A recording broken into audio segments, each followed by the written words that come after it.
Good morning, ma. Welcome to Alpha Online Education. Commerce theory part for the second year's English medium. The chapter that we are dealing with, that is the 8th chapter, International Trade. And this is the 4th session of the chapter. So, in the previous session, we have seen about the procedure and formalities of the export trade. We have covered there nearly 7 topics, and the remaining topics we will cover in this session. In the previous session, we have discussed up to exchange rates. After that, we have the continuation in this session, that is packing and forwarding. So, after getting an offer from the buyer, the seller, the exporter, okay, after getting order from the foreign buyer, that means importer, after getting order from his, the exporter has to start the formality of packing and forwarding it to the importer for shipping process. Special instructions given by the importer should be followed in these regard. So the importer will give special instructions to the exporter. Okay, certain important restrictions will be given to the exporter by the importer that should be followed by the exporter while exporting the goods to the importer. Packing should be done in such a way that it ensures safety as well as economy. So the packing should be done in such a way that the packing should be secured. In case if any damage happened to the ship, even though also they should not have any kind of damage to the goods. So that type of packaging should have to be done. That much safe packing should have to be done. Generally, when you order a good from Amazon, Flipkart or any other online shopping, you just observe their packing. They will pack the good in number of packets. Yes, why they will pack in this way means the goods are exported from different place. Yes, so that's why when they are in transport, there is a chances of destroy or there is a chances of damaging of the goods. In order to overcome from such damages, the packing should be done in a very good manner. Next, customs formalities. So certain custom formalities are there which have to be fulfilled. At this stage, the exporter has to observe certain customs formalities that exporter has to fulfill, has to fill the shipping bill in triplicate. So their custom formalities are there when shipping the goods. The shipping bill should have to prepared in 3 copies. Triplicate means in 3 copies. One is to the exporter, one is to the importer, and one is to the customs officer. So 3 bills should have to be prepared by the exporter. MATS receipts. So here, if the goods are delivered to the dock means harbor. Okay, harbor means it is a place where the ships will be repaired or the ships will be left. That place is known as harbor. So if the goods are delivered to the dock means harbor, a dock receipt is given to the exporter.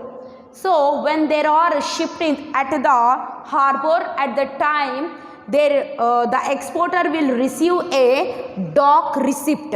Okay, the exporter will receive a dock receipt.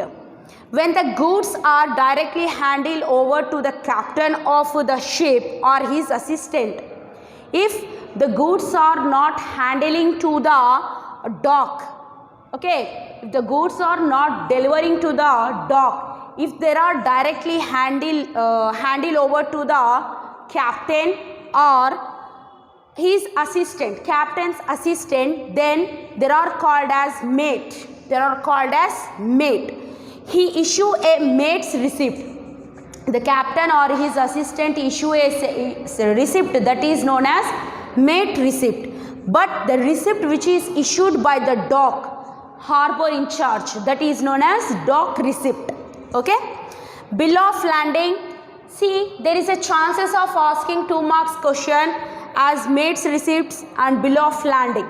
Okay, yes, these two may be asked in these. Yes, The bill of lading is an official receipt of shipping company acknowledging the credit of the goods on the board. So this bill of lading is the receipt issued by the shipping company acknowledging means giving assurance that your goods on the ship and we are responsible from now onwards. Okay, your goods are on the ship, on our ship, and we have received that and we are responsible for any kind of damage or anything will happen, and there will give a bill of lading. Okay, next here, it is a document of title as to goods. The importer can't take the delivery of goods without producing the bill of lading. So without having the bill of lading, the importer can't able to take the goods which are delivered to him. Okay, he required the bill of lading. Next, clean bill indicate that the bundles were in good conditions at the time of loading. So clean bill indicates that the goods are in good condition when they are loaded on the ship. There is not at all any kind of damage. The goods are absolutely fine with a good packing. When the bill bears remarks such as broken or damaged, it is called closed bill.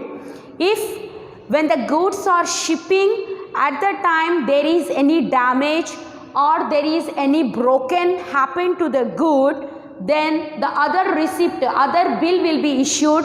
The bill is known as closed bill. Okay, closed bill is issued.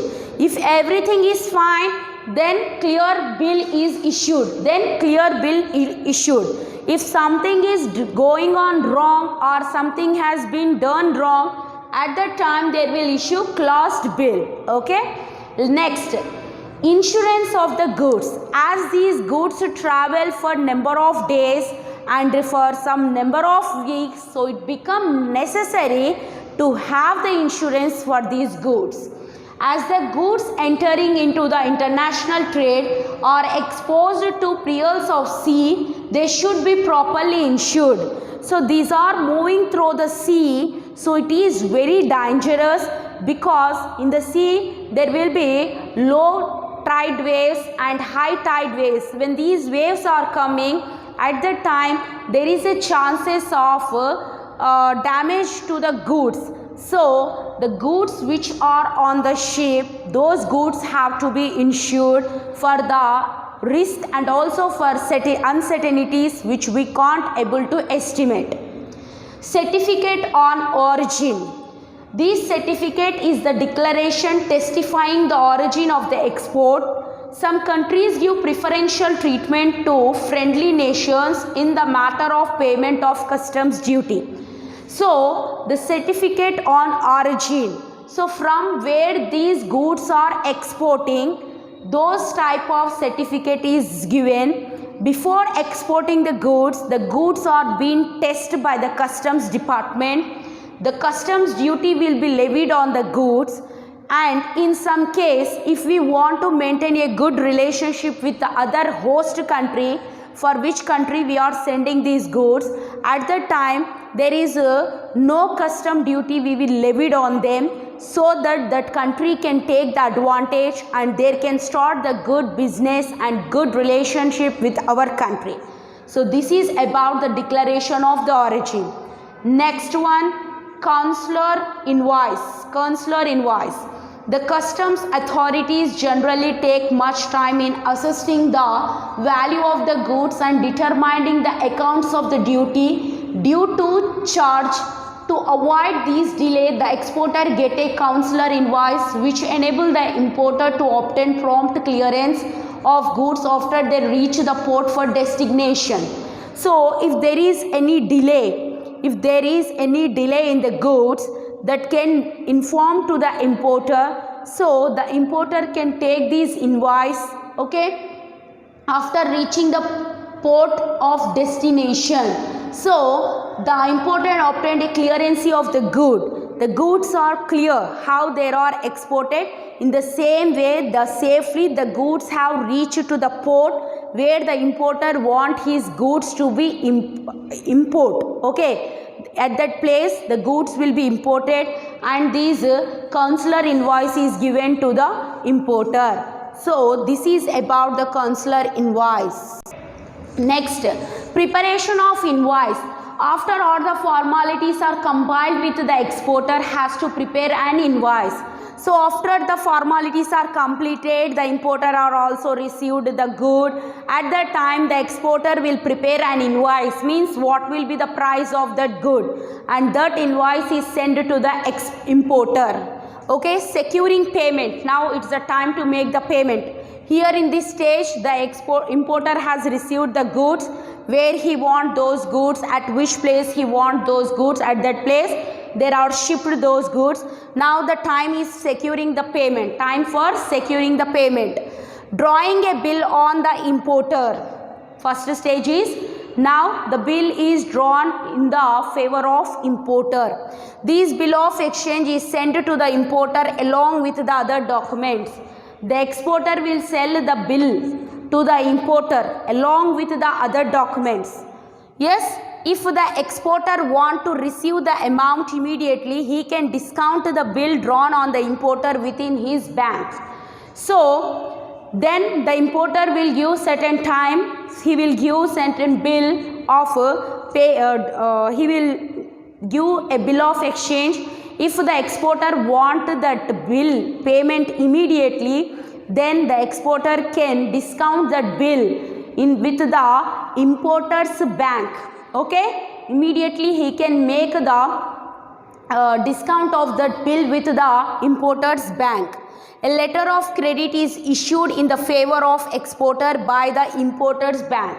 After that, a letter of credit is issued by the importer's bank in the favor of exporter. So this is about the formalities and procedures in order to do the export trade. Now in the next session we are going to know about the formalities and procedures which are associated with the import trade. When we are importing goods from other country, what kind of formalities we have to fulfill in our country. Let us focus on that topic in the next session.